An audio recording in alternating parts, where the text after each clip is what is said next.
Ako po si Miss Winnie at ito ang ating kwento. Ang mundo natin ay puno ng magkakaibang paniniwala.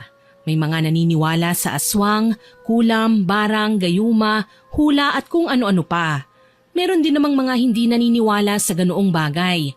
Kagaya na lang ng ating kwento ngayong araw. Kilalang magaling na manghuhula si Sora sa Quiapo. At hindi lingid sa kaalaman ng nakararami, may iba pa siyang kayang gawin. Serbisyong binibigay lang niya sa mga taong nangangailangan o regular niyang kliyente. Ngunit paano kung umabuso na ang kanyang tinulungan at hindi sinunod ang kanyang bilin? Tutulungan pa rin ba niya ito kapag nalagay na sa alanganin? Excuse me po, pwede po bang magtanong? Abay, pwede. Ano bang hinahanap mo? Pansin ko kanina ka pa palingon-lingon. Alam niyo po ba kung saan nakapwesto ang stall ng manghuhula? Maraming manghuhula rito, pero may kilala akong magaling. Diyan sa kulay violet na tent, hanapin mo si Zora. Siya ang pinakamagaling na manghuhula dito. Magpapahula ka ba? Opo. Sige po. Maraming salamat. Naglakad palayo sa matandang nagtitinda ng sampagita at kandila ang dalaga. Nagtungo siya sa isang tent, hindi kalayuan sa kanila. Puno man ng kaba ang kanyang dibdib, desidido na siya sa kanyang pasya. Hindi man siya sigurado kung tutulungan nga siya ng manghuhula, magbabaka sakali lang siyang mabigyan ng kasagutan ng kanyang pangarap. Nang marating niya ang pinakaharapan ng pwesto nito, humugot na muna siya ng malalim na buntong hininga. Ngunit bago pa man niya mahawi ang kurtinang nakatabing sa kanyang harapan, ay bumukas na yun. Nagulat pa siya nang bumungad sa kanya ang isang babaeng hindi naman katandaan. Pero malago ang kulot na buhok nito. Kakaiba rin ang kasuotan ng babae na bestidang mahaba. Bagamat nakangiti sa kanya, ay hindi pa rin nawawala ang kabog ng dibdib ng dalaga. Magandang umaga sa'yo. Oh, bakit namumutla ka yata? Huwag kang matakot, hindi naman ako nangangagat eh. Pasensya na po kayo. Nagulat lang po ako. Nagulat ka lang ba talaga o kinakabahan ka? Huwag kang mag-alala. Alam ko kung anong yung sadya at alam na alam kong hindi ka nagpunta rito para magpahula. Halika, pumasok ka. Mas maganda na rito natin sa loob pag-usapan ng iyong sadya. Nakangiting tinalikuran ng manghuhula ang dalaga. Kaagad namang sumunod papasok ang dalagang magpapatulong sa manghuhula. Mas lalong nakadama ng kaba ang dalaga nang tuluyan na silang makapasok. Madilim ang loob ng tent, ngunit nakapagtatakang napakalamig nun sa loob kahit pa nga tirik na tirik ang araw sa labas. Maupo ka na muna para mapag-usapan natin kung ano ba ang ipinunta mo rito. Ako nga pala si Zora. Anong yung pangalan? Opo, Lizel Vergara po ang pangalan ko. Lizel, ano ba talaga ang iyong sadya? Gusto kong marinig kung ano ba talaga yung saloobin sa pagtungo mo rito. Alam ko po na imposible ang tulong na hihilingin ko. Pero nahihirapan na po ako eh. Buong buhay ko po panay paglalait at pang-aalipusta nang natatanggap ko. Hindi lang po sa ibang tao, kung hindi maging sa aking pamilya. Dahil ba sa panlabas na anyo mo? Opo, lalo na po sa malaking itim na balat sa aking muka. Maging kalahati ng katawan ko na parang may kaliskis ng isda. Ang sabi po ng ama ko, ipinaglihi raw po ako ng aking yumaong ina sa isang isdang may batik-batik, kaya raw po naging ganito ang itsura ko. At gusto mong mawala ang lahat ng mantsa sa iyong balat. Sandaling namayani ang katahimikan sa kanilang pagitan. Ilang beses pang nagpakawala ng malalim na buntong hininga si Lizel bago kinakabahang sinabi ang kanyang hiling. Gusto ko pong gumanda, yung tipong artistahin po ang itsura. Maputi, matangos ang ilong, mapungay na mga mata. Medyo mabigat pala ang nais mo eh. Ang buong akala ko, kaunting solusyon lang ang kakailanganin mo. Nakikiusap po ako sa inyo. Buong buhay ko po gusto ko pong maging maganda. Yung hinahangaan po ng lahat. Alam ko pong imposible ang gusto ko, pero sana po matulungan niyo ako. Pero hindi ako doktor ha.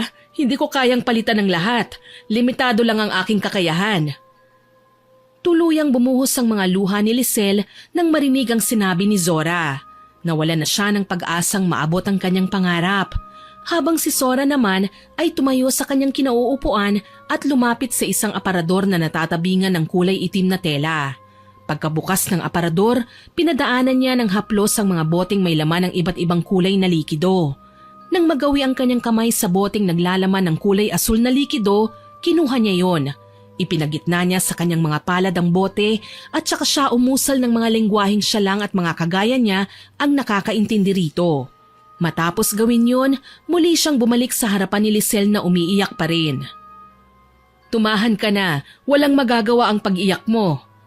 Mukhang hanggang pangarap ko na lang talaga ang pagganda. Hindi naman ako mayaman para makapagparetoke. Bukod sa mga panglalait at pang-aalipusta, ano pa ba ang pinakadahilan ng hiling mo? Gusto ko rin pong maranasan na mapuri, ang mahalin at ingatan, ang hangaan. Sige, tutulungan kita, pero sa isang kondisyon. Talaga po? Tutulungan niyo po ako? Naku, maraming salamat po. Hep, anong salamat? Hindi mo yata narinig ang sinabi ko eh. May kondisyon akong ibibigay sa'yo. Kahit ano pa po ay gagawin ko para gumanda lang. Tinitigan munang mabuti ni Zora si Lisel.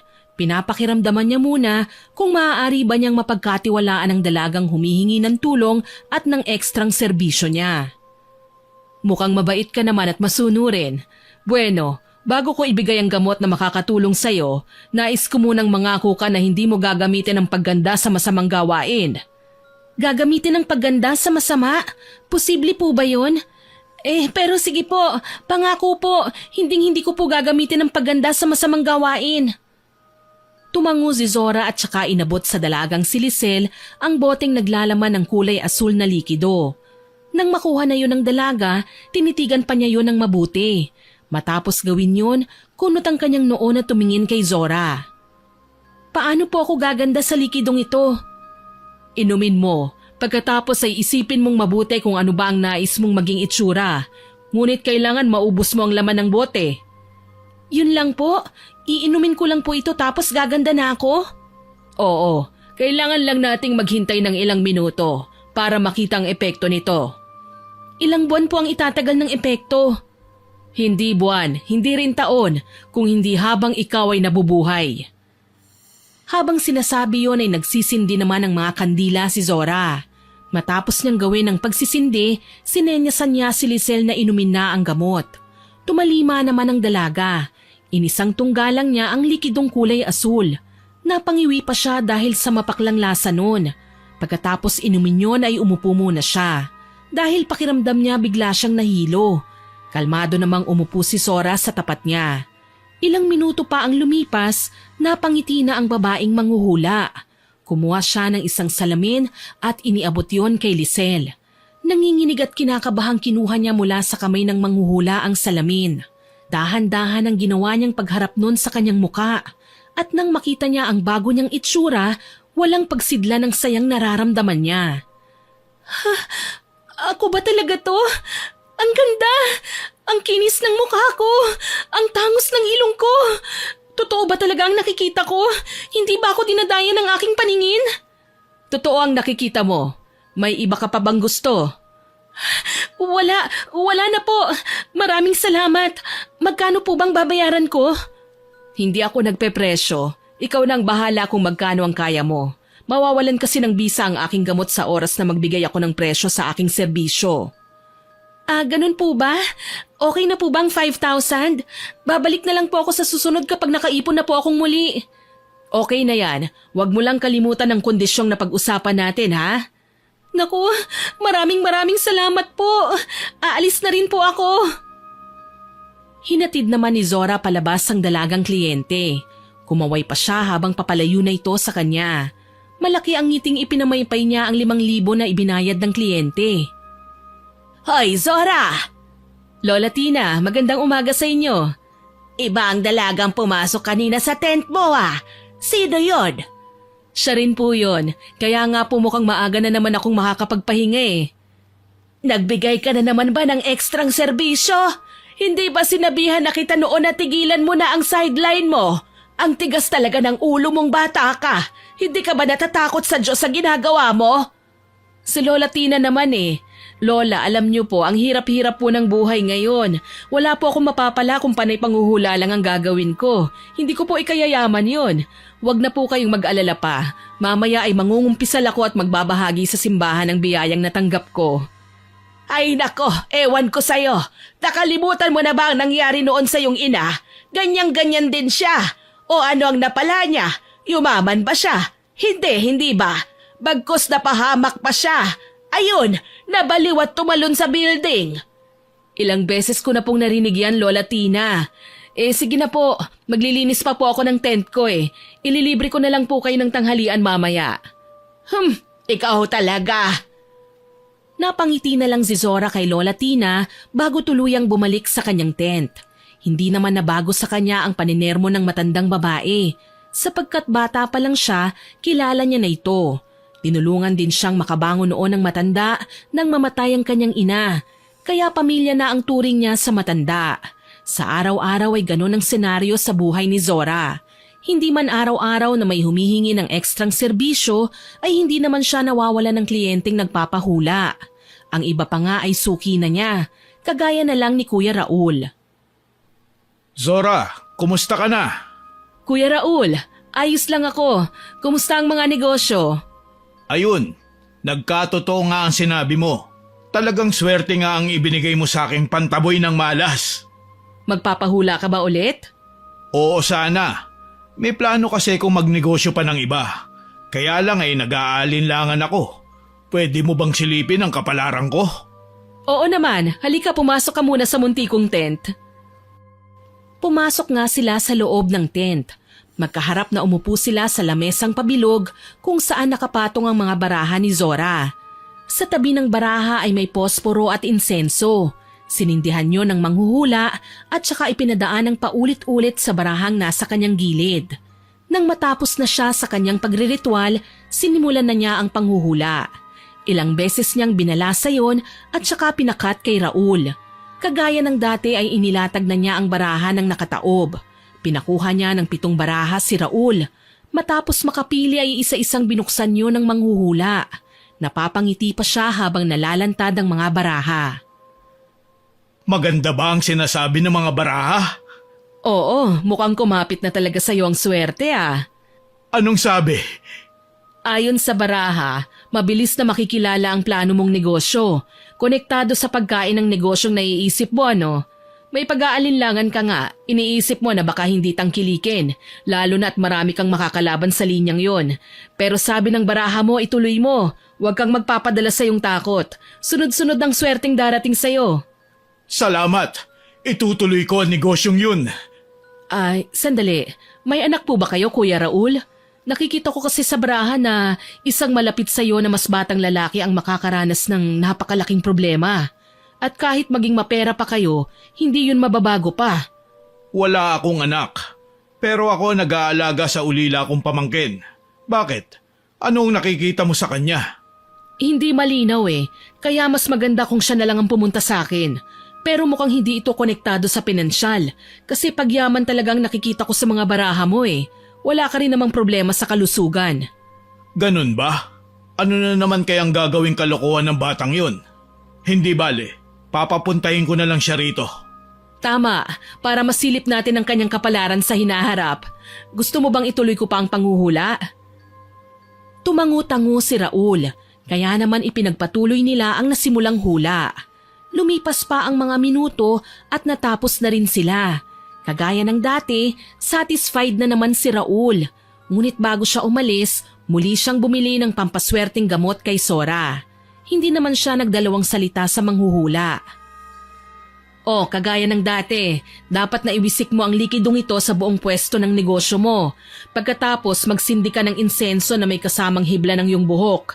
Pag nagawa mo yon, siguraduhin mong nakasara ang lahat ng pinto at mga bintana ng tindahan para hindi lalabas ang swerte. Oo, natatandaan ko. Kailangan ding patay ang lahat ng ilaw sa loob at tanging ilaw lang na naliliwanagan ng front door. Tama. Maraming salamat talaga, Zora. Ikaw ang nagbigay ng swerte sa buhay namin. Hindi ako nagbigay niyan. Binabasa ko lang naman ang sinasabi ng iyong baraha eh. Ito nga pala ang bayad ko. dinagdagan ko na yan ha. Sabi nga nila, share your blessings. Para dodoble rin ang blessing na papasok sa buhay ko. Nakangiti namang tinanggap ni Zora ang isang puting envelope na naglalaman ng pera. Hindi pa man nakakaalis si Raul ay sinilip na niya ang laman nun. Halos lumuwa ang kanyang mga mata nang makita ang makapal na bungkos ng tigi 1,000 at tigli 500. Kuya Raul, sandali po. Masyado pong malaki ang perang ito. Hindi ko po kayang tanggapin ang ganitong halaga. Tanggapin mo na. Hindi pwedeng hindi mo tanggapin yan. Lalo na't panay swerte ang pinapasok mo sa buhay ko. Isa pa ay maliit na halaga lang naman yan. Sige na nga po. Pero idodonate ko sa simbahan ng iba ha. Tapos bibigyan ko rin sila Lola Tina. Tama. Oh, sige na. Aalis na ako ha. Paplanuin ko munang mabuti ang bagong negosyong gagawin ko. Oo, sige, salamat. Malawak ang mga ngiti ni Zora habang sinusundan niya ng tingin si Kuya Raul hanggang sa mawala na ito. Doon naman lumapit sa kanya si Lola Tina. Nagulat pa siya nang kalabitin siya ng matanda. Psst! Si Raul yun, hindi ba? Hay, Lola Tina, bakit po ba kayo nanggugulat? Aba, malay ko ba na magugulat ka? Hindi ka naman dating magugulatin eh. Anong nangyayari sa'yo? Bigla-bigla na lang po kasi kayong nangangalabit eh. Maiba po ako. Gusto niyo po ba munang magmerienda? Sagot ko po. Aba, mukhang malaki na naman ang tip sa'yo ni Raul ah. Matapat namang inamin ni Zora kay Lola Tina ang tungkol sa malaking pera na natanggap niya. Maging ang matanda ay nagulat. Kaya naman ikinuwento niya rito ang biglaang paglago ng negosyo ni Kuya Raul. Sinabi na rin niya ang tungkol sa pagbibigay ng donasyon sa simbahan. Masaya naman si Lola Tina sa narinig. Isa rin kasi ito sa maraming deboto ng simbahan. Habang si Raul, nang makauwi na sa kanilang bahay, nadatna ng kanyang pamangkin na malalim ang iniisip. Oh, Tope. Ang lalim yata ng iniisip mo ah. Ayos ka lang ba? Mano po, Tito Raul? Ay, naisip ko lang po kung pangit ba ako? Pangit ba ang ugali ko? Ano po ba ang problema sa akin? Bakit lahat na lang ng babaeng nagugustuhan ko, binabasted lang ako? Ang iba pa nga po, tinatawanan at tinahamak ako. Iho, wala naman talaga sa'yo ang problema eh. Kaya lang ay masyadong matataas ang babaeng inaabot mo. Katulad na lang ni Kylie. Modelo yun. Don't get me wrong ha. Gwapo ka, mabait at may pera. Kaya lang may mga babae talaga. Ang gusto ay mga lalaki na malalaki ang katawan. Magdadalawang buwan na po ako nagpapalaki ng katawan ko sa gym. Kaso hanggang dito lang po talaga ang kaya ng katawan ko eh. Baka kasi hindi talaga sila ang babaeng nakalaan sa'yo. Siguro nga po. Maiba po ako. Saan po ba kayo nanggaling? Mukhang ang saya-saya niyo po ah. Oo. Masayang masaya ako. Magkakaroon na naman tayo ng bagong negosyo. At batid kong mas magdadala ng yaman to. Nagkibit balikat lang si Tope, habang si Raul naman ay tutungo na sana sa kusina para kumuha ng inumin nang biglang maalala nito ang sinabi sa kanya ng manghuhulang si Zora. Ay, oo nga pala. Bago ko makalimutan, baka gusto mo magpahula ron sa lagi kong pinupuntahan. Seryoso po kayo? Manghuhula? Ano naman po magandang maidudulot ng pagpunta ko sa kanya? Marami. Nakikita mo ba ang lahat ng meron tayo? Ano pong koneksyon nun? Talagang malakas naman po ang negosyo nyo noon pa man. Yun ang akala mo. Naranasan ko rin na maghirap. Naalala ko pa nga, papalubog na ang negosyo kong bigasan. Naloko kasi ko ng supplier. Nagdadasal ako noon at umiiyak sa loob ng simbahan sa Quiapo. Doon ko nakilala ang manghuhulang si Zora. Nilapitan niya ako at inalok ng tulong. Nung una akala ko scam, pero sinubukan ko pa rin ang ibinigay niyang tulong. Kaya eto na tayo ngayon. May magandang buhay, marangyang buhay at malakas na negosyo. Dahil lang po sa hula kaya tayo yumaman? Siyempre hindi. Pero espesyal si Zora. Kapag alam niyang kailangan mo ng ekstrang serbisyo, ay wala nang tanong-tanong na ibibigay niya yun. Kailangan mo lang maging totoo sa kanya. Napakunot ang noo ni Tope sa sinabi ng kanyang tiyuhin. Hindi niya alam kung maniniwala ba siya o hindi. Ngunit sinigurado naman sa kanya ng matandang lalaki na malaki ang maitutulong nito sa kanyang problema. Napakibit-balikat na lang siya at ngumiti sa kanyang tiyuhin. Lumipas pa ang mga araw at may nakilala siyang isang magandang dalaga sa isang convenience store. Isang simpleng kahera lang siya, ngunit sa unang kita pa lang nabihag na kaagad ang puso ni Tope. Ito lang po ba, sir? Bali 121 lang po. Ha? Oo. Sandali. Ito. I receive 500 pesos. Ito po ang sukli niyo, sir. 1,2,379. Salamat po. Balik po kayo ulit. Natulala si Tope nang makita niya ang magandang ngiti ni Lisel. Kung hindi pa pumitik-pitik ang dalaga sa kanyang harapan, ay baka inabot pa siya roon ng mas matagal. Ayos lang po ba kayo, sir? Oo. Okay lang ako. Pasensya na kung hindi mo mamasamain. Pwede ko bang malaman ang pangalan mo? Tinatanong mo ang pangalan ko, sir? Ako po si Lisel. Kayo po, sir. Huwag na, sir. Tawagin mo na lang akong Tupi. Nagkamay ang dalawa. Nang mahawakan ni Tope ang kamay ni Lisel ay hindi niya mapigilan ng mamula.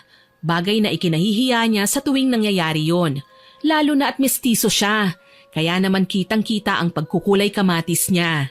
Plano pa sana niyang makipag-usap sa dalagang maganda. Ngunit isang customer ang tumapik sa kanya at tinanong kung tapos na ba silang maglandian. Kaya naman napapakamot na lang si Tope ng kanyang batok. Wala siyang nagawa kundi ang umalis na lang at umuwi. Pagdating sa bahay, naabutan niyang nagbibilang ng pera sa sala ang kanyang tiyuhin. Tito? Bakit dito po kayo nagbibilang? Hinihintay kasi kita. Ano ba yung binili mo? Siopaw po at ice cream. Sa inyo na lang po itong siopaw. Bakit nyo nga po pala ako hinihintay? Salamat. Sakto. Bola-bola ba to? Bola-bola nga. May ba ako? Tatanungin sana kita kung nagpunta ka na ba sa manghuhulang sinasabi ko. Tungkol po ba dun? Naku, nakalimutan ko po. Hindi pa po ako nagpupunta. Aba, kung talagang gusto mong magka-girlfriend, ay dapat ay puntahan mo na. Lalo na't napag-iiwanan ka na ng mga kasabayan mo. Kanina nagpunta sa store natin si Mendoza, yung kaklase mo dati sa koleyo. Kasama niya ang asawa at anak nila. Ako kailan kaya ako magkakaapo sa'yo? Bata pa naman po ako. Pero sigurado po ba kayong magaling yung manghuhula? Abay, oo naman. Garantisado. Matapos ang kanilang pag-uusap, nabuo na rin ang pasya ni Tope. Susubukan niya munang mapalapit kay Lisel at kung makikita niyang may pag-asa ay hindi na niya kakailanganin pang magpunta sa sinasabi ng kanyang tiyuhin. Napapangiti pa siya habang iniisip kung ano nga ba ang ipapahula niya. Nang bigla na lang niyang maalala ang magandang mukha ni Lisel habang nakangiti. Para pa siyang nagde-daydream habang kinakain ng ice cream na binili niya. Sa mga lumipas na araw, panay lang siyang nagpapapansin kay Lisel hanggang sa maging magkaibigan sila. Lumipas pa ang 1, 2 at 3 linggo. Plano na sanang magtapat ni Tope kay Lisel. Ngunit nakita niya itong may kausap na ibang lalaki. Mas nabalot pa ng selos ang kanyang dibdib nang yakapin ng magandang lalaki ang kausap nito. Kaya naman pagka-uwi sa kanilang bahay, kaagad niyang tinanong ang kanyang tiyuhin kung saan ang eksaktong pwesto ng manghuhula. Hindi ka pa rin ba nagpupunta sa Quiapo? Hindi pa po. Pero ngayon, desidido na po ako. O sige, alam mo ba yung simbahan sa Quiapo? Sa labas nun, may mga nakahilerang stall. Puntahan mo yung nag-iisang may trapal na kulay ube. Paano po ako makakasigurado kung tama ang napuntahan ko?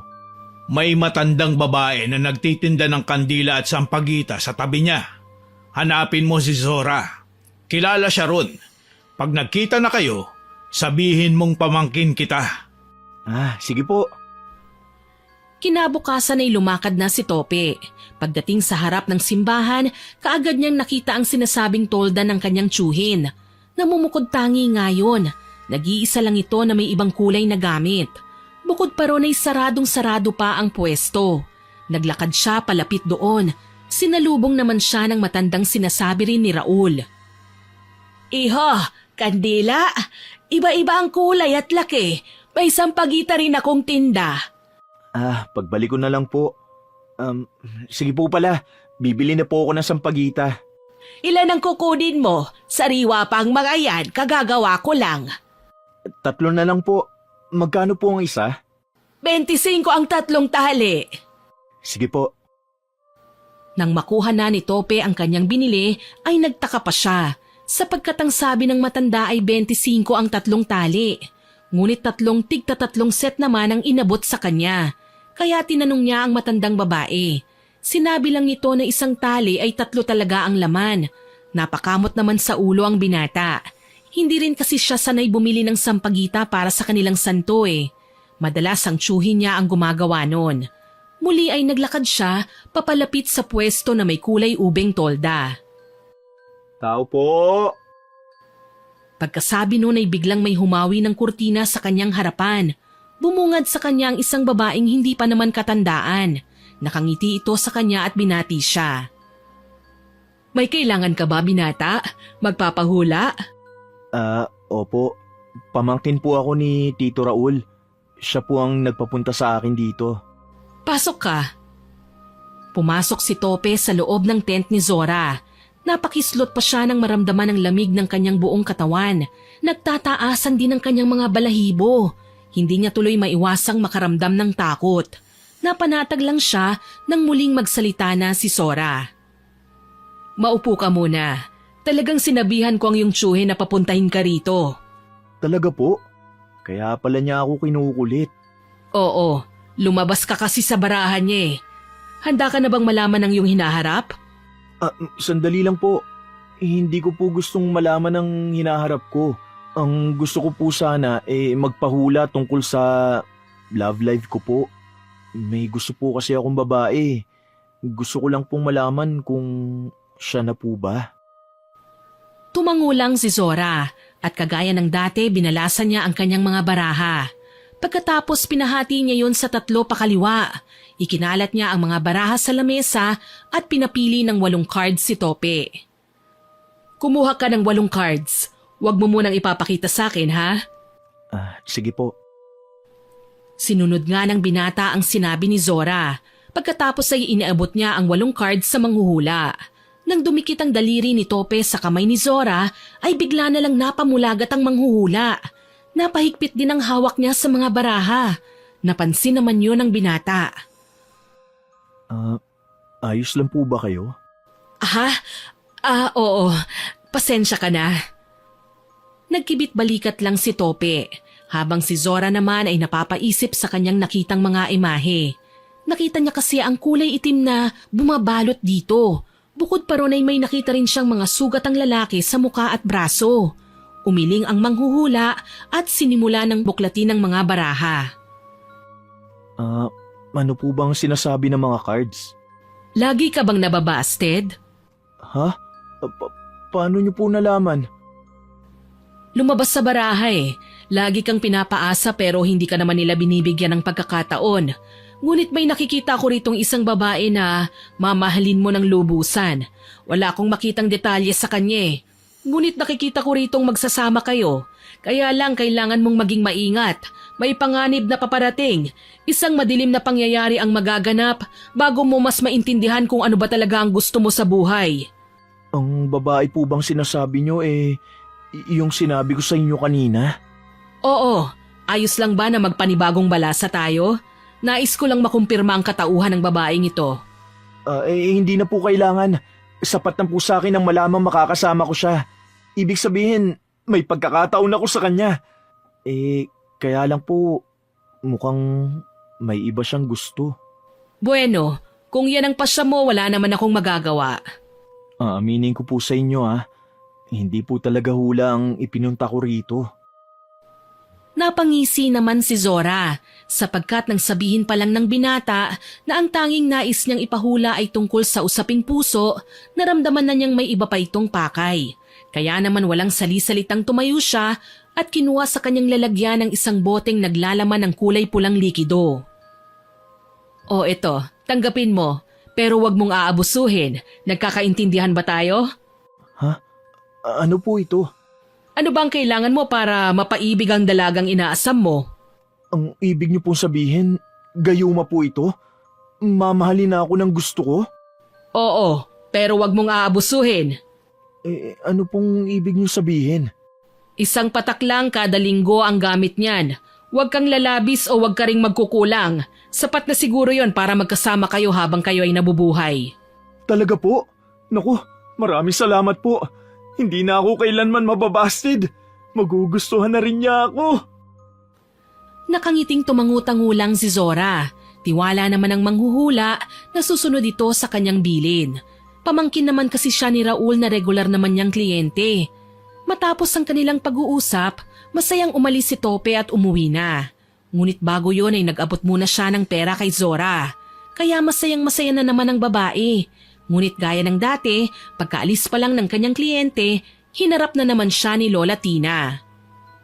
Kakaiba na naman ang mga ngiti mo ah. Kumikislapang yung mga mata sa saya. Mukhang nakadali ka na naman ah. Si Lola Tina talaga, oo. Tumulong lang po ako sa problema ng binatang yon. Lagi raw po kasi siyang binabasted eh. Yung binata kanina, kagwapo nun. Nababasted pa rin. Kaya nga po ayun naawa po ako, tinulungan ko na. Nako, wag mong sabihing umulit ka na naman. Ang tigas ng ulo mo. Hindi ko na alam kung anong pangaral pa ang gagawin ko para lang pakinggan mo ang mga babala ko. Ay, nagugutom po ako. Kayo rin po ba? Tara, libre ko na po kayo. Nako, iniiba mo na naman ang usapan eh. Ikaw talagang bata ka. Kung hindi ko lang kaibigan ng yumao mong ina, pababayaan na lang kitang mapahamak eh. Alam ko naman pong nag-aalala lang po kayo sa akin. Pero totoong nagugutom na po ako.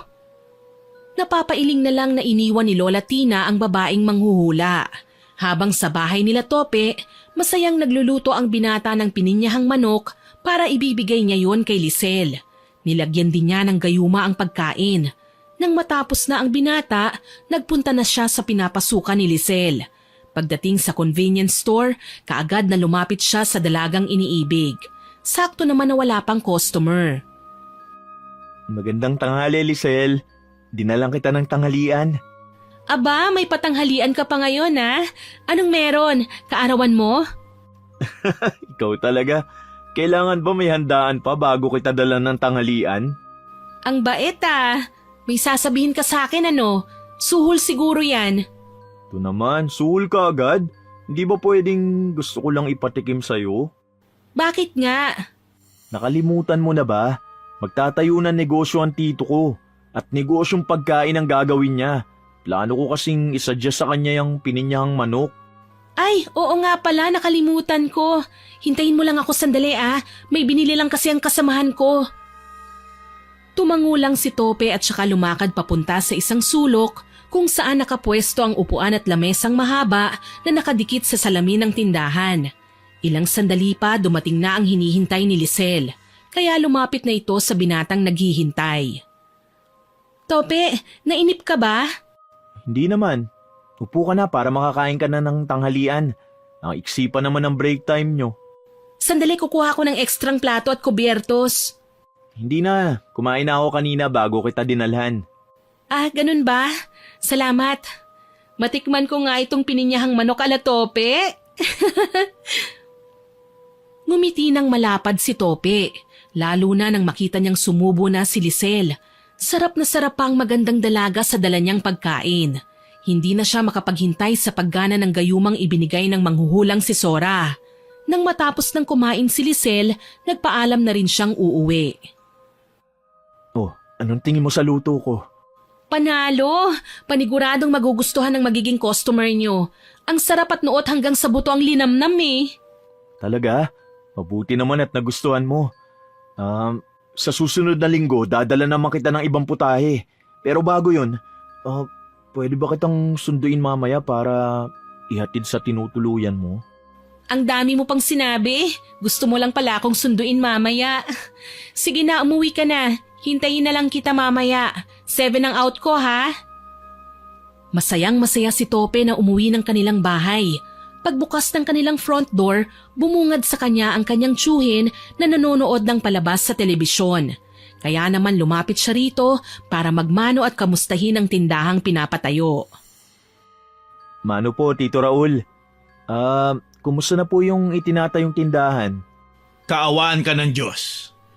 Maayos naman sa site. Walang naging problema at aberya. Mukhang sa loob lang ng 2 linggo, makakapagbukas na tayo. Talaga po? Ano naman po magiging pangalan ng kainan natin? Tops Express. Naisip ko kasi na tumatanda na ako. Kaya ang bagong negosyo natin, para talaga sa'yo. Alam mo na, hindi natin masabi kung kailan tayo mawawala sa mundong ibabaw. Naku, masamang damo po kayo. Imposibleng mawala kayo kaagad sa mundo. May kasabihan nga po tayo na mahirap mamatay ang masamang damo. Hay, nako ka talagang bata ka. Nagdadrama ako dito eh. Ay, maiba ako.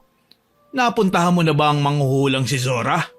Napuntahan ko na po, kaya wag na po kayong mag-alala. Ano ang sabi niya? Maganda ba ang hinaharap mo? Wag na po kayong magtanong. Sikreto na po namin yun ang manghuhula. Baka pag sinabi ko po maudlot pa. Okay, kampante naman ako dahil kilala ko si Zora. Alam kong hindi niya hahayaang malasin ang kanyang mga kliyente. Matapos ang kanilang pag-uusap, nagkulong na sa kanyang silid si Tope. Humiga ang binata sa kanyang kama at inilabas mula sa kanyang tukador na nakalagay lang sa tabi ng kanyang kama ang bote na naglalaman ng gayuma. Masayang-masaya niyang pinagmasdan ang bote. Gaano kaya katagal bago tumalab ang gayumang ito?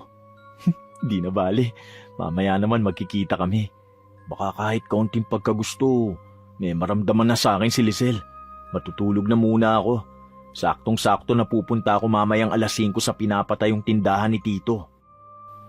Naghikab muna si Tope bago niya maingat na ibinalik ang gayuma sa loob ng tokador. Pagkatapos nun, umayos siya ng higa at ipinikit na ang kanyang mga mata. Lumipas ang mga oras at sumapit na ang 4:00 ng hapon. Bumangon na si Tope at naligo. Bilang paghahanda sa kanyang pag-alis. Hindi naman siya mabagal kumilos, kung kaya bago pa mag 5:00 ay nakaalis na siya. Nang marating niya ang pinapatayo ng kanyang tiyuhin at tindahan, tumulong siya sa pag-aasikaso nun. Naging runner din siya para sa ilang gamit na kakailanganing ilagay. Mabilis na lumipas ang mga oras. Pagsapit ng 7:00, nasa harap na siya ng convenience store. Bumaba siya ng kotse at pumasok na sa loob. Sakto namang palabas na rin si Lisel, kaya sinalubong na niya ang magandang dalaga. Lisel, sakto pala ang dating ko. Tope, akala ko hindi ka na dadating eh. Sabi ko naman sa'yo, susunduin kita, di ba? Tara na! Akin na ang bag mo, ako na magbibit-bit. Namumula namang iniabot ni Lisel ang kanyang bag sa binata. Ipinagbukas din siya ng glass door ng store. Habang naglalakad sila palapit sa nakapark na kotse ni Tope, hindi maiwasan ng dalaga na palihim na sulyapan ng binatang kasama. Pagdating sa nakaparadang sasakyan, pinagbuksan pa ng pinto ni Tope ang dalaga. Kinikilig namang sumakay si Lisel. Nang maisara na nga ng binata ang pintuan, tsaka siya umikot para sumakay naman sa driver's seat. Habang binabagtas nila ang daan pauwi sa inuupahang apartment ni Lisel, hindi maiwasang magtanong ang dalaga sa binata. Tope, may nais sana akong malaman eh. Ano yon? Gusto ko lang sanang malaman kung may girlfriend ka na. Siyempre wala. Kung meron man, paniguradong hindi kita kasama ngayon. Talaga? Wala ka pang girlfriend? Bakit mo naman naitanong yan? Kita naman ang ebidensyang wala. Kasi, paano ko ba sasabihin? Sasabihin ng ano? Sandaling namayani ang katahimikan sa pagitan nilang dalawa. Hindi dahil sa wala silang maisip na sabihin sa isa't isa, kung hindi dahil naghihintay lang si Tope sa sasabihin ng magandang dalaga na si Lisel. Ilang beses na humugot ng malalim na buntong hininga ang magandang dalaga bago bumaling paharap sa nagmamanehong binata. Hindi ko alam kung paano ko to sasabihin, pero sa palagay ko, may nararamdaman na ako para sa'yo eh. Nararamdaman? Oo, sa palagay ko, gusto na kita. Matapos sabihin yon ng magandang dalaga, bigla na lang napapreno si Tope. Halos pareho silang kamuntikan ng mauntog. Mabuti na lang ay may suot silang seatbelt. Aray ko!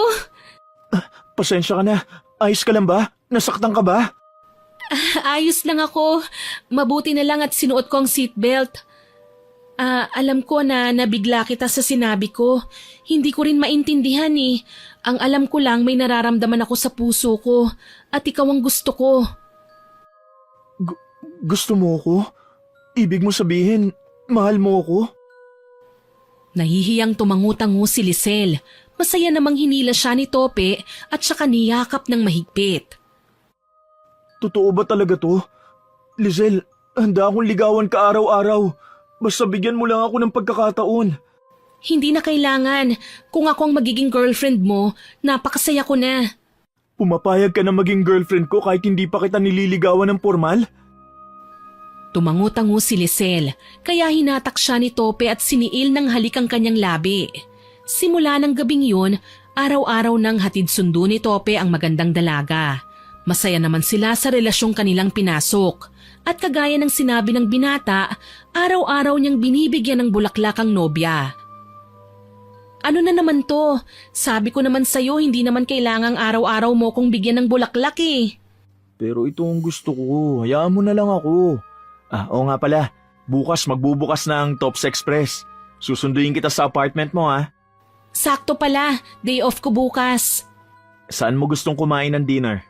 Ikaw nang bahala. Ang mahalaga naman sa akin ay magkasama tayo sa pagkain. Sa mall na lang tayo.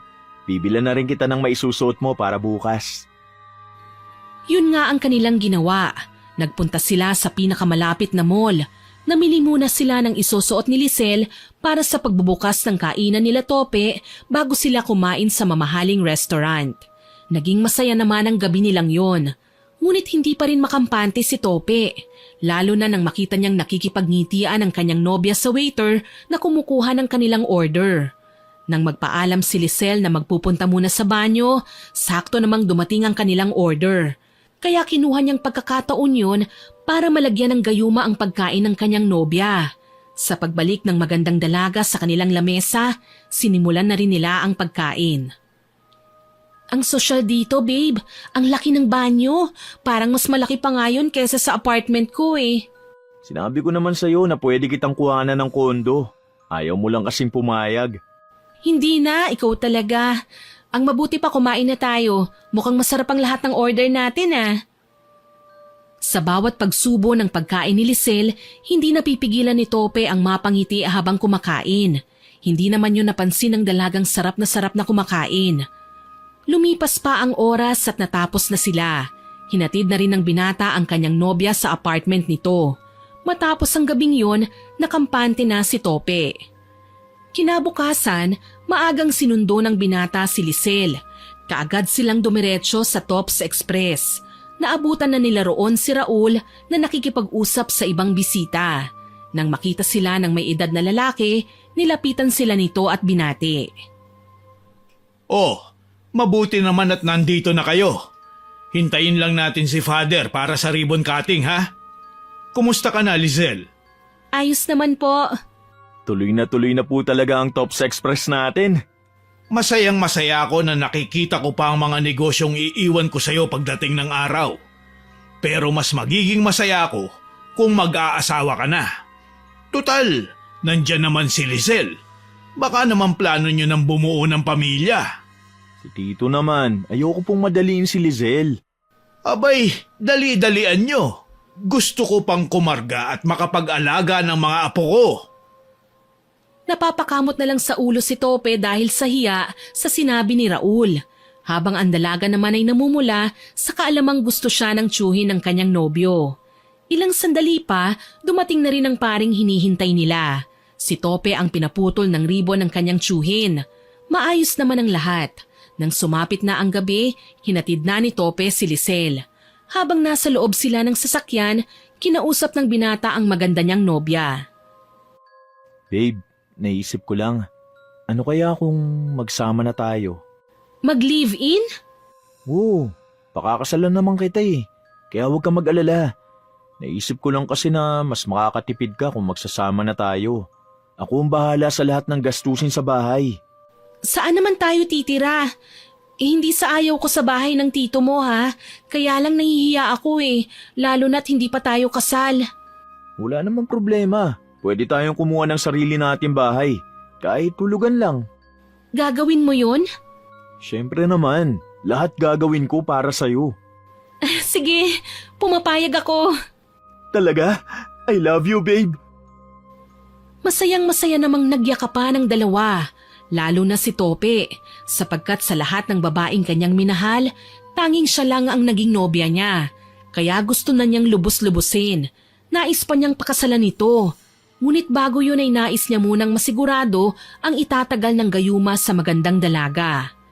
Nang gabing yon na maihatid na si Lisel, kaagad niyang inayos at inimpake ang kanyang mga gamit. Pagkatapos ay humarap muna siya sa salamin at pinagmasdan ng maganda niyang muka. Napangiti siya nang makita ang sariling refleksyon. Makinis pa rin ang kanyang balat. Wala pa ring nagbago simula nang mapaganda siya ng manghuhulang si Sora. Nang makontento na siya ay tsaka lang siya nagpahinga at natulog na. Kinabukasan, pagkahatid ni Tope kay Lisel sa trabaho, naghanap na siya ng lilipatan nila. Hindi naman siya nabigo dahil sa ilang oras niyang pagtititingin sa mga binibentang bahay, natagpuan na niya ang magiging tahanan nilang dalawa ng nobya. Kaya nang sumapit na ang uwian ni Lisel, kinuha na nila ang mga gamit ng magandang dalaga at dumiretso na sila sa kanilang bagong bahay. Ito ang magiging bahay natin? Ang ganda! Oo, pero hindi pa kumpleto ang gamit natin. Baka bukas makabili na ako ng mga gamit. Kahit pa unti-unti. Dito tayo bubuo ng pamilya. Napakasaya ko. Tara sa loob. Masayang pumasok ang dalawa sa kanilang bagong bahay. Simula ng araw na yon, unti-unti nang nagbago ang kanilang buhay. Sa paglipas ng isang buwan, malaki na ang ipinagbago ng ugali ni Lisel. Naging selosa na ito. Kagaya na lang ng gabing yon. Sinundo siya ni Tope sa trabaho at habang hinihintay ang nobya, nakipagkwentuhan ang binata sa kasamahan nitong babae. Kaya nang nasa loob na sila ng sasakyan, bigla na lang umiyak si Lisel at inaway si Tope. Ang saya mo habang nakikipag-usap kanina kay Charlene ha. Gusto mo ba siya? Nagagandahan ka ba sa kanya? Ano bang sinasabi mo, babe? Huwag mo sabihin sa akin na nagsiselos ka. Babe, wala ka naman dapat na pagselosan eh. Ikaw lang ang mahal ko. Sa mga mata ko, ikaw lang ang maganda. Sinungaling! Kitang-kita ko kung paano kang umiti habang kausap mo siya eh. Hindi mo naman siya dating kinikibo eh. Babe, huwag ka na magselos. Huwag ka mag-alala. Simula ngayon, hindi ko na siya kakausapin. Promise? Pero makikita mo pa rin siya. Eh di, hindi ko na siya titingnan. Mag-resign na lang kaya ako. Kung yan ang magpapakampante sa'yo, papayag ako. Tutulungan na lang kita sa Tops Express. Masayang sumang-ayon na lang si Tope dahil hindi na niya nais pang lumaki ang pagtatampo ng nobya. Kaya naman sa mga sumunod na araw, lagi niyang kasama si Lisel. Minsan ay iniiwan na niya ito sa kainan na kanyang pinapatakbo. Lalo na kapag pinapatawag siya ng kanyang tiyuhing si Raul. At nang minsang mangyari yon, naabutan niyang sinisigawan at pinagagalitan ng nobya ang ilang mga tauhan nila. Nagmamadaling nilapitan niya ang mga ito. Oh, ano nangyayari? Ito kasing makating babae na ito eh. Masyadong ambisyosa. Alam mo ba na pinagnanasaan ka niya? Akala yata niya mapupunta sa kanyang lahat ng kita rito kapag naakit ka niya at naagaw sa akin eh. Ano? Tanya, totoo ba yan? Umiiyak namang nagpaliwanag ang kanilang kahera. Sinabi ng babae humahanga lang siya dahil kahit sa batang edad ay napapalakad ng maayos ni Tope ang kainan nila. Sinang-ayunan naman yun ng iba pang trabahador, maging ang kanilang serbidora. Kaya naman napahilamos na lang ng kanyang mukha si Tope at niyaya ang nobya na umuwi na muna sila. Ngunit hindi pa tapos si Lisel. Ganun na lang yun?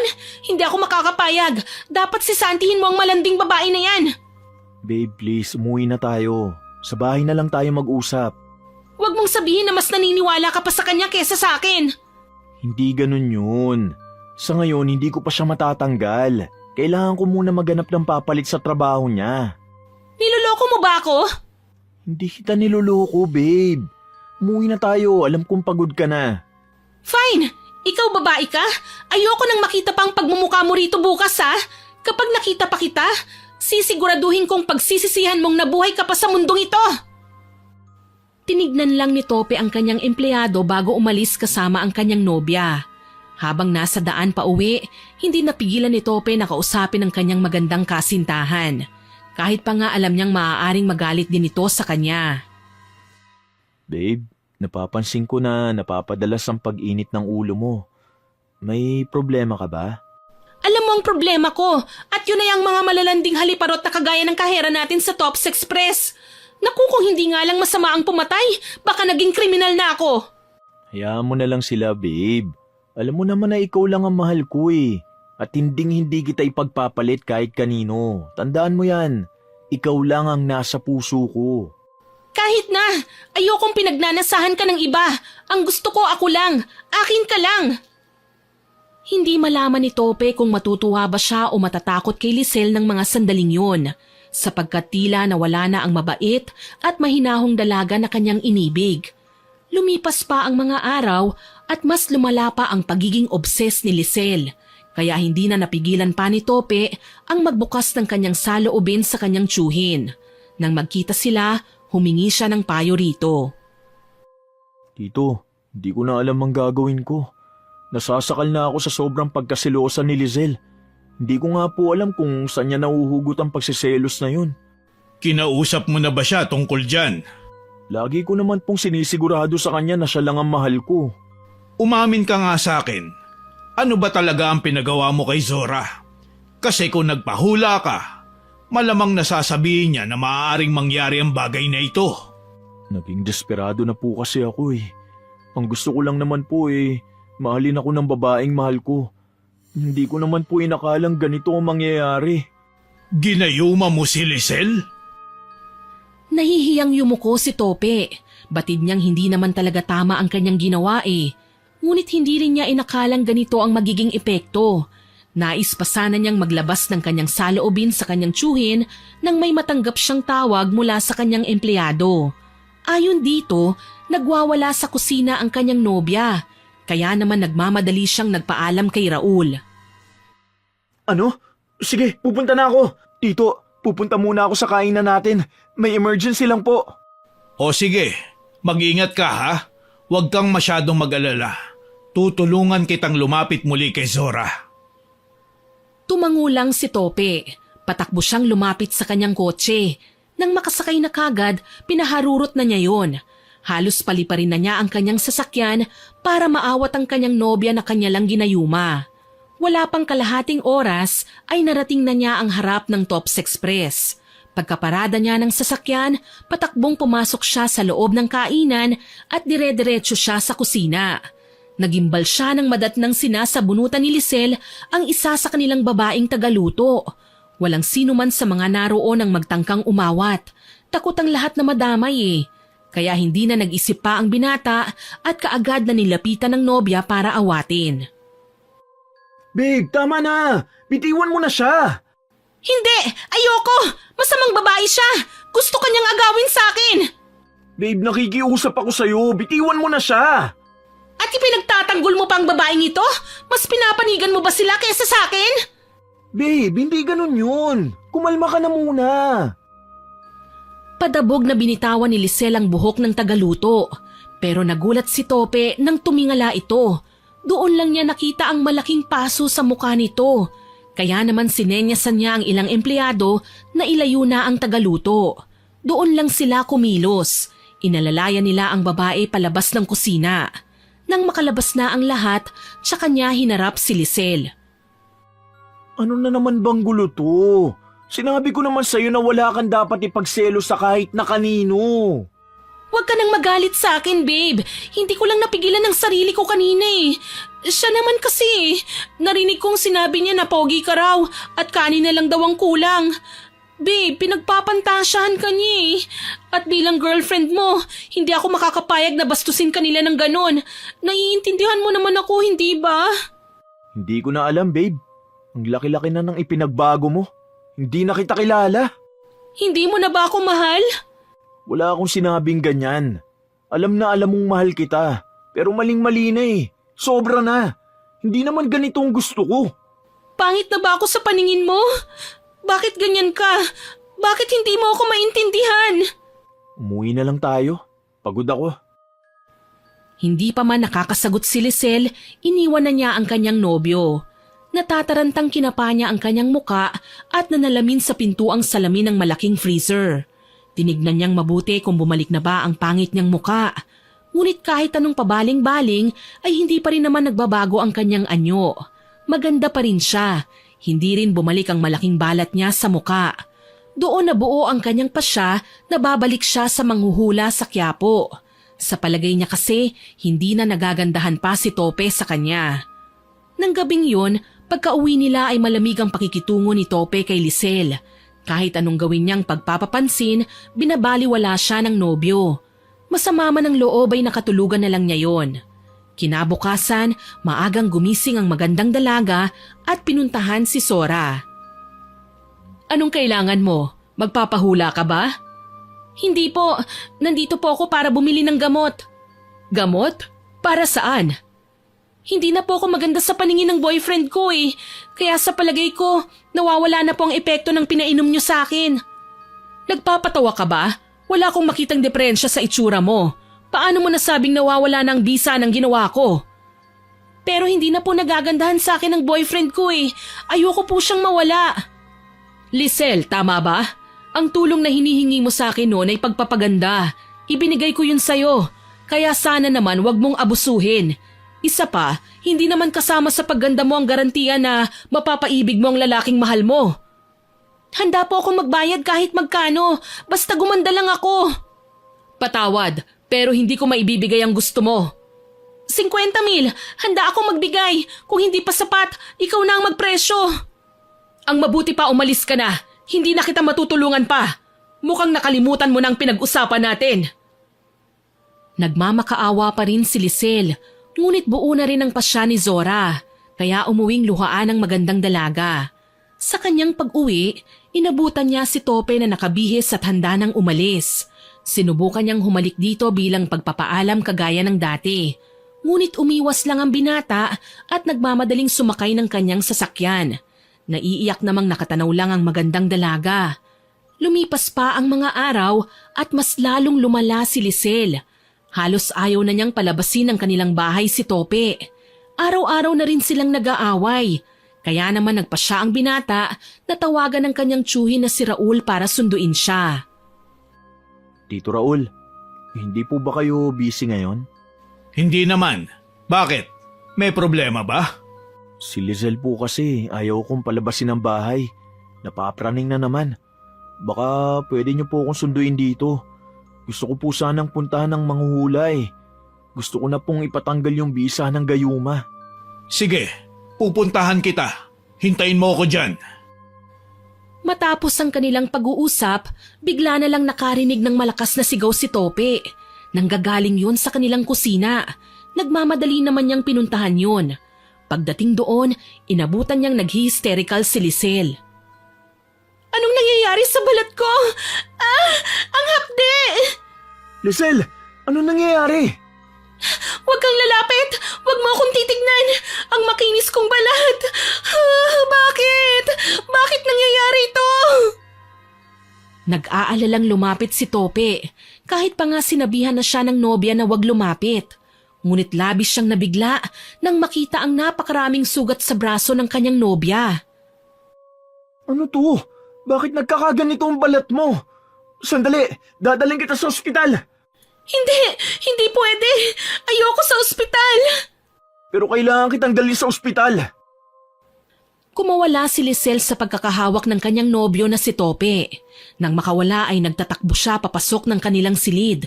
Doon ay natatarantang tinignan niya ang kanyang itsura sa harap ng salamin. Para siyang pinagbaksakan ng langit at lupa nang makitang nagsusugat na nga ang kanyang balat. May mga marka ring lumalabas na sa kanyang muka. Humahagulgol na napasigaw na lang siya sa sobrang takot na kanyang nararamdaman. Hindi niya inaasahang mangyayari ang bagay na yun.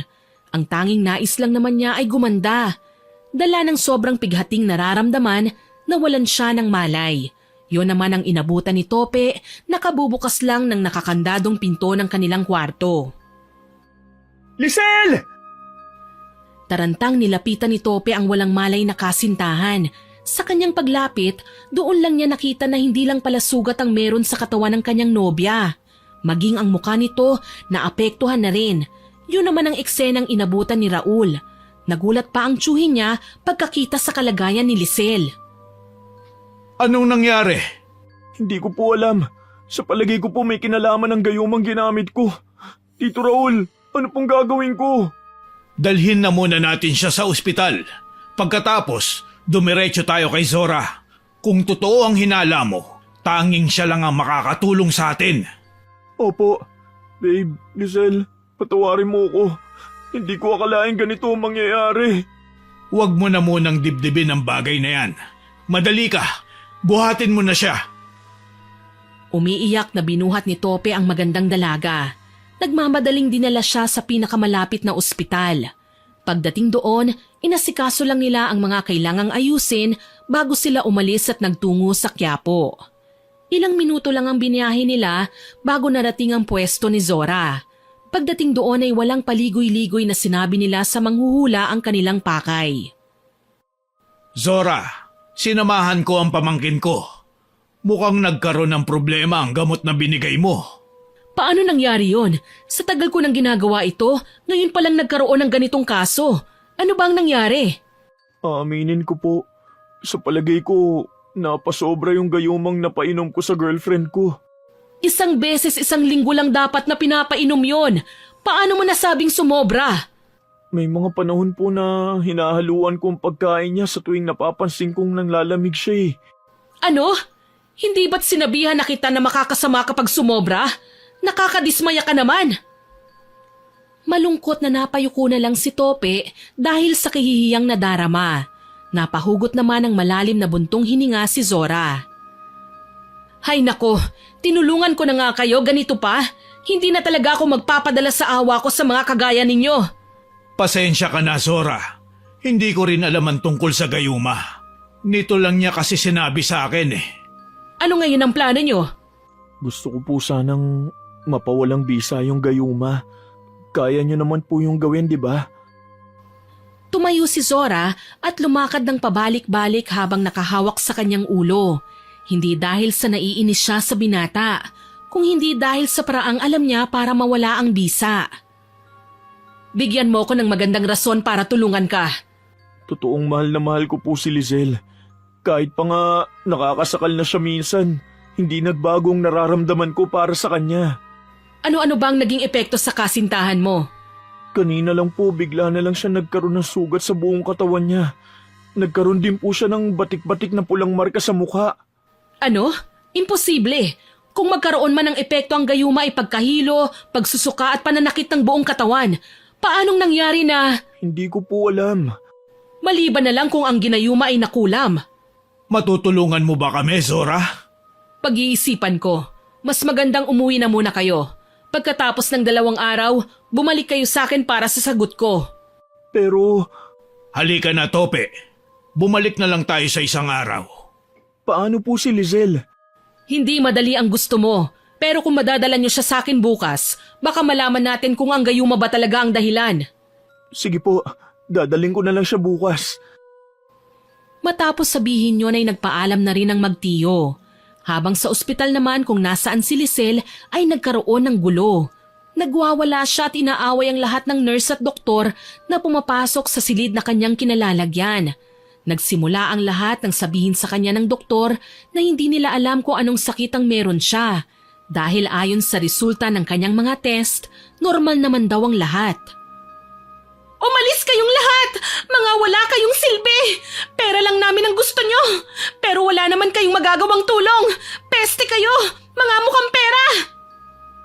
Matapos sabihin yun ay walang sabi-sabing nagwala na naman siya. Lahat ng kanyang mahawakan ay kanyang ibinabato papunta sa pinto. Walang may lakas ng loob na pakalmahin siya dahil lahat ng magtatangkang lumapit sa kanya ay sinasaktan niya. Yun naman ang nadatnang eksena nila Tope at Raul. Nang makita ni Lisel ang nobyo niyang binata, bigla na lang siyang bumalik sa higaan at nagtalukbong. Ginawa niya yon para takpan ang kanyang itsura. Lizelle, ano nangyayari? Maayos na ba ang pakiramdam mo?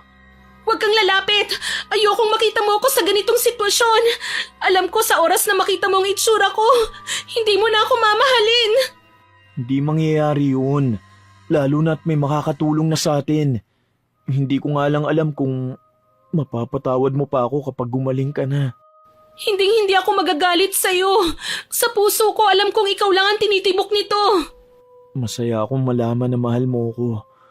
Mahal na mahal din kita kahit nakakapagod na.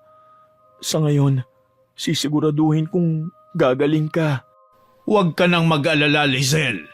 Bukas ay pupunta tayo kay Zora. Matutulungan kanyang gumaling. Walang sagot na nakuha si Raul sa nobya ng kanyang pamangkin.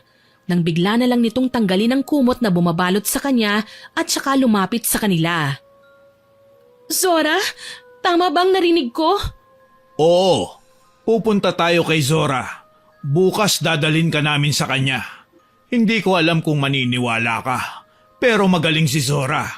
Isa siyang magaling na manghuhula sa Quiapo. Zora? Manghuhula?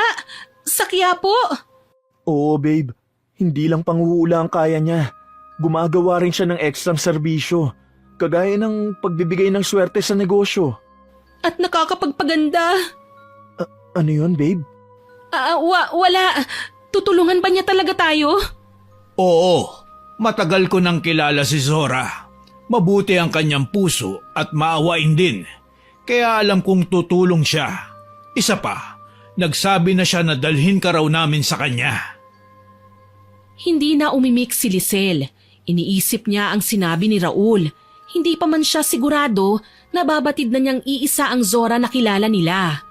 Nababahala siya kung ano ang mangyayari sa oras na malaman ni Tope na hindi siya totoong maganda. Natatakot siya na iwanan siya nito at kamuhian. At ang mas malala pa, baka saktan siya nito. Dala ng labis na pag-iisip, hindi na niya namalayang niyakap na pala siya ni Tope. Kakaiba ang yakap na yon, mahigpit at puno ng pagmamahal, kaya nasabi na lang niya sa kanyang sarili na bahala na bukas. Maaga palang kinabukasan, nagtungo na sila sa Quiapo. Mas dumoble ang isipin at kaba ni Lisel nang makita ang tinutumbok nila ay ang pwesto rin ng Zorang tumulong sa kanya para gumanda. Ngunit batid niyang wala na siyang pagpipilian pa sa ngayon. Kaya tatanggapin na lang niya na babalik na ang dating itsura na ikinahihiya at itinatago niya. Babe, huwag ka mag-alala. Gagaling ka. Hindi ko lang alam kung mamahalin mo pa rin ako pero sa puso ko, ikaw lang ang mahal ko. Alam mong mahal kita, hindi magbabago yon. Ako ang hindi sigurado kung mamahalin mo pa ako pagkatapos nito. Hindi akong Lisel na inakala mo. Tama na yan. Ang mabuti pa, pumasok na tayo. Niyakap ng mahigpit ni Lisel si Tope. Sinundan pa niya yon ng isang halik. Naluluhang pinakatitigan pa niya ang binatang akala niya ay tunay niyang minamahal. Lingid sa kanyang kaalaman, ang lahat ng kanyang nararamdaman para sa binata ay epekto lang pala ng gayumang ginamit nito sa kanya. Magkahawak pa ang kanilang kamay sa pagpasok sa tent ni Zora. Nando naman ang manghuhula at halatang inaabangan sila. Mabuti naman at nandito na kayo. Maupo na kayo. Iiwan ko na lang silang dalawa sa'yo, ha? May kailangan pa akong lakarin eh. Oo, sige. Titig na titig si Zora sa magkasintahang iniwan ni Raul. Napangisi pa siya nang makita ang babaeng kasama ni Tope. Ngunit hindi siya nagsalita. Hinintay niya ang mga ito na magbukas ng usapin. Hindi naman siya naghintay ng matagal. Hanggang sa nagsimula ng magsalita ang binatang si Tope na halatang kinakabahan. Alam ko po na may kasalanan ako sa nangyari sa girlfriend ko. Nakikiusap po ako na tulungan niyo ako. Handa ba kayong harapin ang mga kahihinatnan ng mga ginawa niyo? Handa na po ako. Ikaw, Lizelle Vergara, handa ka bang harapin ang katotohanan? Babe, patawarin mo ko. Alam kong iisipin mo na niloko kita. Alam kong pandidirian mo ko oras na makita mo ang totoong itsura ko. Anong ibig mong sabihin? Hindi ako totoong maganda. Tinulungan lang ako ni Madam Zora. Gamit ang gamot na binigay niya at pinainom sa akin, nagkaroon ako ng mukhang gusto ko. Patawarin mo sana ako. Hindi kita niloko. Totoong mahal kita. Hindi kaagad nakaimik si Tope. Magulo ang kanyang isipan. Hindi niya mawari kung ano ba ang kanyang nararamdaman ng mga sandaling yon. Lalo na at alam niyang peke ang pagmamahal na nararamdaman ngayon sa kanya ng nobya. Ilang minuto rin ang nagdaan bago nakakilos at nakahugot ng lakas ng loob ang binata. Patawarin mo rin ako. May ginawa ako para mahalin mo ko. Anong ibig mong sabihin? Hindi totoo ang nararamdaman mo para sa akin. Peke lang. Mahal mo lang ako dahil sa gayumang inihahalo ko sa pagkain mo. Gayuma? Nakakahiyamang aminin pero tama ang narinig mo. Ginayuma lang kita. Masyado akong desperado noon. Sabik sa pagmamahal ng isang babae. Kaya naman ayos lang sa akin kung kamumuhian mo na ako ngayon. Naguguluhan ako. Paanong... Hindi na natapos pa ni Lisel ang kanyang sasabihin. Bigla na lang siyang nangisay sa kanyang kinauupuan. Nataranta naman si Tope at kaagad na niyakap ang dalaga. Habang si Zora naman, napabuga na lang ng hangin. Ay naku naman, paniguradong umeepekto ng paghahalo ng mga gamot. Kayong mga kabataan talaga. Pakiusap po, tulungan niyo po siya. Tanggalan niyo na po ng bisa ang gayuma. Tatanggapin ko po ang kaparusahan. Basta maging maayos lang po ang lagay ni Lizelle. Kung gano'n ay buhatin mo siya, ihiga mo ng maayos sa sahig. Tumalima naman si Tope. Binuhat niya ang nobya. Habang si Zora, tinanggal ang sapin ng kanyang lamesa at inilatag yon sa lapag upang doon ilagay si Lizelle. Dahan-dahan ang ginawang pagbaba ni Tope kay Lizelle. Nang maibaba na niya, kaagad na kumilos ang manghuhula. Pinalibutan niya ng 11 kandila ang dalagang nangingisay pa rin. Habang sa isang tabi, umiiyak at hindi na mapakali si Tope. Hoy, huwag kang tumayo lang dyan. Kailangan mo akong tulungan sa paghahanda. Sige po, ano pong gagawin ko? Sindihan mo ang lahat ng kandilang nakapalibot sa kanya. Pagkatapos ay umalis ka na at kumuha ng isang buhay na manok. Kailangan ay native. Kakailanganin ko ang sariwang dugo nun. Para saan po ang sariwan dugo? Huwag ka ng maraming tanong. Gawin mo na lang. Natatarantang sinunod na lang ni Tope ang mga sinabi ni Zora. Inihanda naman niya ang iba pang sangkap na kanyang gagamitin. Hindi man siya sigurado sa magiging resulta, isa lang ang alam niya. Mawawala ang bisa ng gayuma at pampaganda. Ngunit hindi siya sigurado sa magiging epekto sa katawan ni Lizelle. Nang matapos si Tope sa pagsisindi ng kandila, nagtatakbo siya palabas para maghanap ng buhay na manok. Ngunit hindi pa man siya nakakalayo na pagtanto niya na wala siyang alam na mabibilhan nun sa Quiapo. Yun ang kanyang iniisip nang bigla na lang siyang kalabitin ni Lola Tina.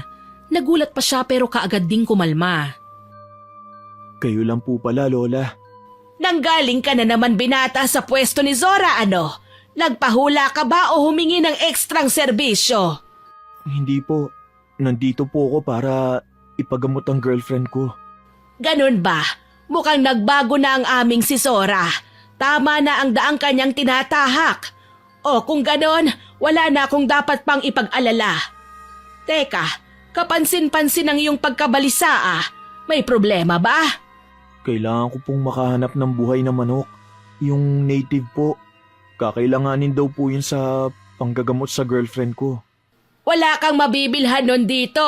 Tanging mga sisiw na may iba't ibang kulay at mga hilaw na manok na panluto. Pero may alam ako na pwedeng pakiusapan. Talaga po? Sige po, samahan niyo po ako sa kanya. Isinama ni Lola Tina sa isang komunidad na kung saan dikit-dikit ang mga bahay na gawa lang sa mga pinagtagpi-tagping plywood at yero. Ngunit halos bungad lang ang kanilang pinuntahan. Dito ka na muna. Kakausapin ko lang ang kumpare ko. Sige po. Matyagang naghihintay naman si Zora sa pagbabalik ni Tope. Ngunit hindi niya maiwasang mapatingin ng paulit-ulit sa kanyang orasan. Matagal-tagal na simula nang umalis ang binata para maghanap ng buhay na manok. Nasaan na ba yun? Dugo na lang ng native ng manok ang kulang sa rekado ko eh. Mahigit 1 oras na siyang wala. Kapag hindi siya dumating sa tamang oras, wala na akong magagawang lunas sa nangyayari kay Lizelle. Mabilis pa namang mawala ng bisa ang mga gamot pang tanggal. Hay naku naman, hindi na talaga ako uulit. Ilang minuto pa ang lumipas bago nakabalik si Tope. May dala na siyang native na manok. Hingal na hingal pa ang binata. Ngunit hindi yon alintana ni Zora. Mabilis na hinablot niya ang manok sa kamay ng binata at kaagad yung ginilitan ng leeg. Pinatulo niya sa isang mangkok na may lamang likido ang dugo nun. Matapos gawin yun, kaagad na pinaalalayan niya ang dalagang wala ng malay.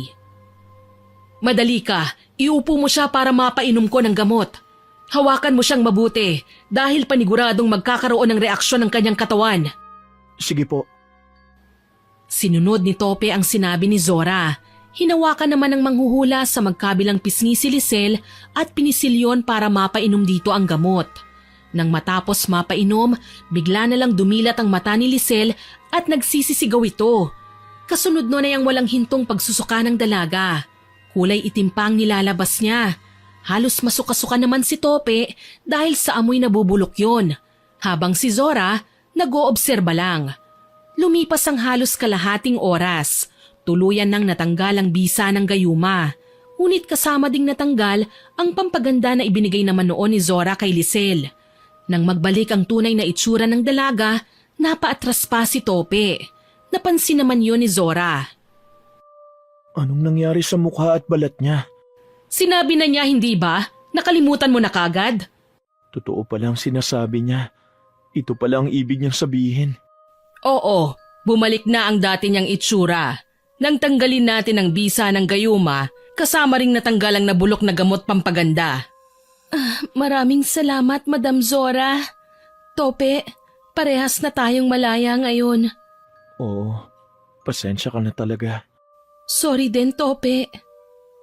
Hindi man natuloy ang kanilang pag-iibigan, ay naging matalik na magkaibigan naman sina Lisel at Tope. Sa paglipas ng mga taon, nagkaroon din sila ng kanya-kanyang pamilya. Hindi na rin nila inungkat pa ang nakaraan. Habang si Zora naman, patuloy pa rin sa kanyang propesyon sa panghuhula. Madalang na rin siyang sermonan ni Lola Tina.